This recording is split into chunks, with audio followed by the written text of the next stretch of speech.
This is a tutorial about how to use J2review. So J2review is our assessment tool, helping you to keep a track on your pupils' progress as they create articles and documents within J2E. So to access J2review, we can access it in a few ways. If you're coming from the Launchpad, there is a tool button there in the middle, so we can click that. Alternatively, there is the option to go through our pupil files.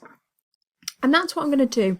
So I'm going to click on pupil files here, and we're going to assess one of my pupils' pieces of work. Now, accessing pupils' work, we can do that in a number of ways. If we know what class they're in, we can go into their class folder, and we can click on their specific folder to showcase their pieces of work. Alternatively, we can assess work as it comes in, as it's submitted. And to do that, we can just click here where it says List Files, and that will show us the most recent pieces of work as they come in. So what I'm going to do is I'm going to go back to Ellie's folder. So I'm going to click off List Files. I know Ellie's in Class 1, and I'm going to click Ellie's file here. So this is all the work that Ellie has created. As we scroll down, we can see all these different pieces of work. Any of these pieces of work we can have a look at in more depth. So we can just click on the thumbnail to open up that particular piece of work to assess it. So we can see here that Ellie has done a really nice Jungle Book piece of work. So we can have a look, see how she's answered those questions, how she's entered the information. And we can click here for the progression statements. So once I click on that star, it's going to open up progression statements. We do have a number of preset progression statements. If you need a progression statement that isn't included, please let us know at support@j2e.com, and we can get these added for you if you have an alternative framework that you're working within.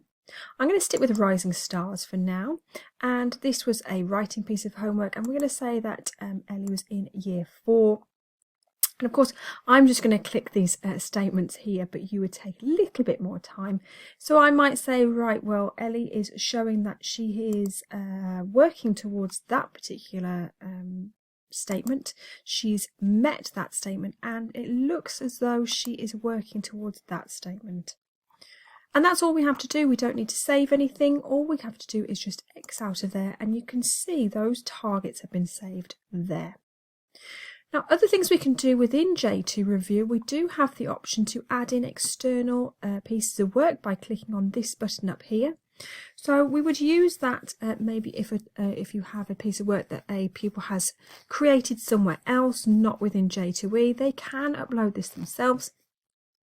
As well as that, we can take photos straight in. So if you have students that are creating pieces of work that are non-digital, you have the option to take photos as well. We can also create folders within our pupil files, so this can help to organise their work a little better. So it might be that you have a literacy folder for them, a maths folder, and they can just submit work into those folders as they complete them. So that in summary is how to use J2review.